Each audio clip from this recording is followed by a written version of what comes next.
So it's pretty self-explanatory. When you go onto the Bluehost website, after you've clicked on the sponsored link below, you just click on the Get Started Now button here. And then you can choose a plan. Now, if you're going to get your domain name with Bluehost, and I definitely recommend, if you don't already have your domain name, just to keep your life simple, to go ahead and sign up for it with the same company that you have hosting with, just because that way you don't have to remember where is my domain name hosted with and who is my website hosted with. It's all just in one place. So if your hosting company offers that, I definitely recommend that. Usually the price for a new domain name is about the same, whether it's with your hosting company or with a separate company. So just keep that in mind.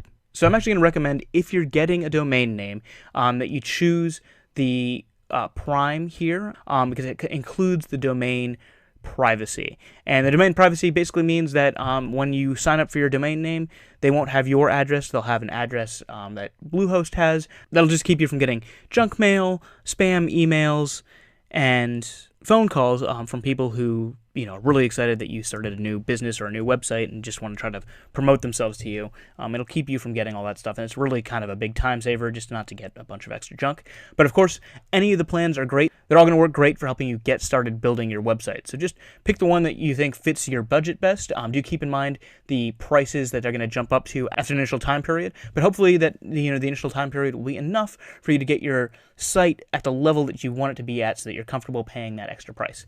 So let's go ahead and select a plan. So if you're going to sign up with a new domain name, you can add it right here.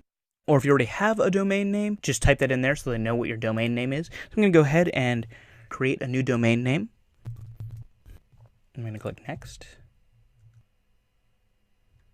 I'm going to add in my basic information here. And this is exactly the information here that Bluehost is going to help you keep private when you sign up for your domain name.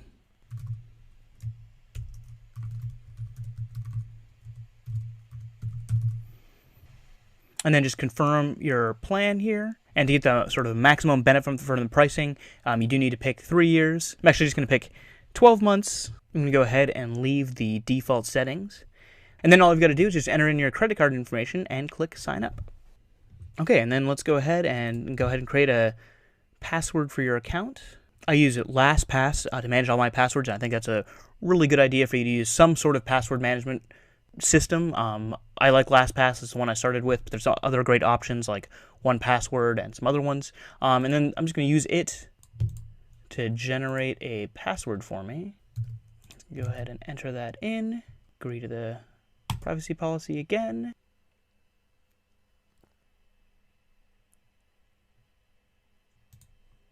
Okay, and so now here we are on our Bluehost dashboard. The next thing we want to do is go ahead and set up WordPress so that we can start building our website. Bluehost and most hosting companies these days make it really easy to get WordPress installed because they know so many people are eager to get started building their website with WordPress. Okay, so to get started, just go ahead and click on the Get Started button right here. I'm going to turn off these plugins that they want to automatically install for you. I don't think you need them. And then down here, these are some options that you can use where they'll install WordPress and configure it for you. But the whole reason why you're watching this video is because I'm going to show you how to do it. So it's a great savings right there. Now, if you just signed up for Bluehost and you're eager to get started on your website, just know that it might take some time for your domain name to fully propagate across the internet, basically to fully get set up. So if you're eager to just get started right now,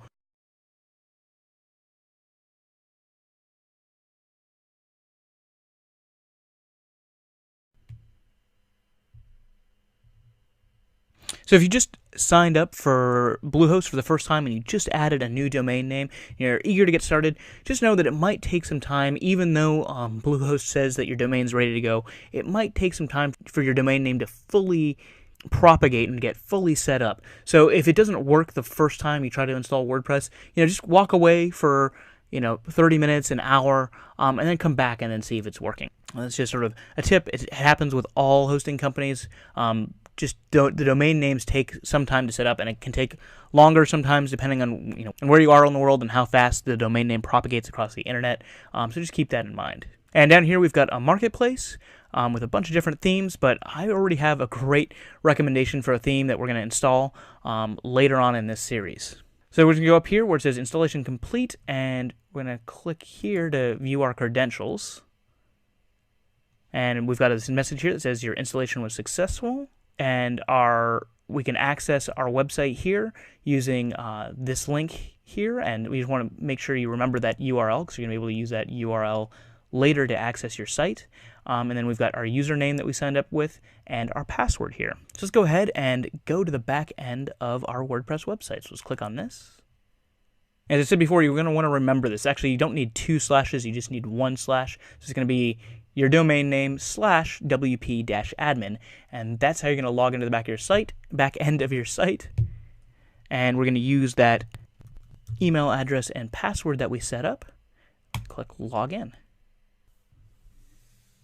And since we're watching this video and I'm guiding you guys through this whole process, this is sort of a tutorial that you can go through that Bluehost has set up, but you don't need that because I'm going to show you how to do everything that you need. So just click on this I don't need help. Okay, so here we are on our dashboard. We've got an ad up here for help, which I guess is through Bluehost. So if you wanted that, you can just close it by clicking this close button right here. And then we've got just a few settings that we want to adjust on our website. Typical WordPress installs don't have this marketplace. This is something added by Bluehost, and we're going to use our own theme and our own setup, so we don't need to worry about anything in the marketplace there. So let's see which plugins Bluehost has installed for us. Okay, so under our plugins here, there's a few things we can get rid of. So we can get rid of this Hello Dolly plugin. The Jetpack plugin is something you may or may not want. So you can choose to leave it in here or deactivate it and add it in later. We're not going to discuss that in this series. It's not something I personally use, but there are a lot of benefits to it if you're interested in it. And we're also going to remove this Mojo Marketplace thing because we just don't need it. I've got some great recommendations for plugins and a great recommendation for a theme for you to use. And the great thing about WordPress is that there's just so many options out there and so many great tools, and you've got access to them just through the regular internet. So we're going to go ahead and remove that. And Akismet is a great service. I use it on my website, and it does help protect your site from spam. I don't think it's something you need to have right when you first set up your website because it takes a while for people to find your website and then also for spammers to find your website. So if you're trying to save money in the short term, there's a fee for it. I do recommend it, but it's not something you need right when you first start out with your website. But if you're starting to notice you're getting a lot of spam comments on your site, that's something you're probably going to want to activate and install. So I'm going to leave that installed. I'm going to leave Jetpack installed because I think that those are good options for you to look into to see if you're interested in it. I definitely use Akismet. I highly recommend it. And Jetpack I don't use, but it is definitely very useful for some people and something I kind of go back and forth on whether I want to use it on my site or not.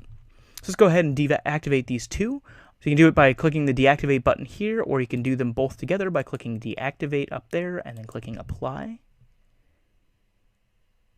And then after they're deactivated, we can delete them by clicking on those buttons there and then just clicking delete and then clicking apply. Yes. Okay, there we go. Now let's go ahead and go down here to settings.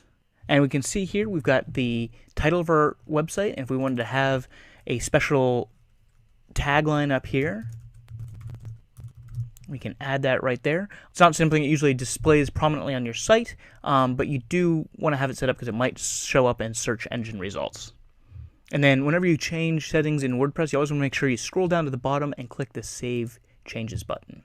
So the next thing we want to do is we want to go down here to permalinks. This is probably the most important setting to change on your website. This is going to really help your search engine optimization automatically. And what we want to do is we want to change it to post name. And what that's going to do is when you create a new page or a new post on your website, it's going to use your URL and then plus basically the name of your post or page right up here. And if you created a great title for your post, one that's got search terms built into it, it's going to help search engines to find that content on your site. So it's really important to make this change. So click on post name here and then click Save Changes.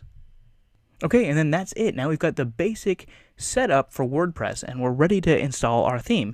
So in the next video, I'm going to show you how to install a theme, and I'm going to also introduce you to one of my favorite themes for building WordPress websites. That makes building WordPress websites fun, fast, and easy.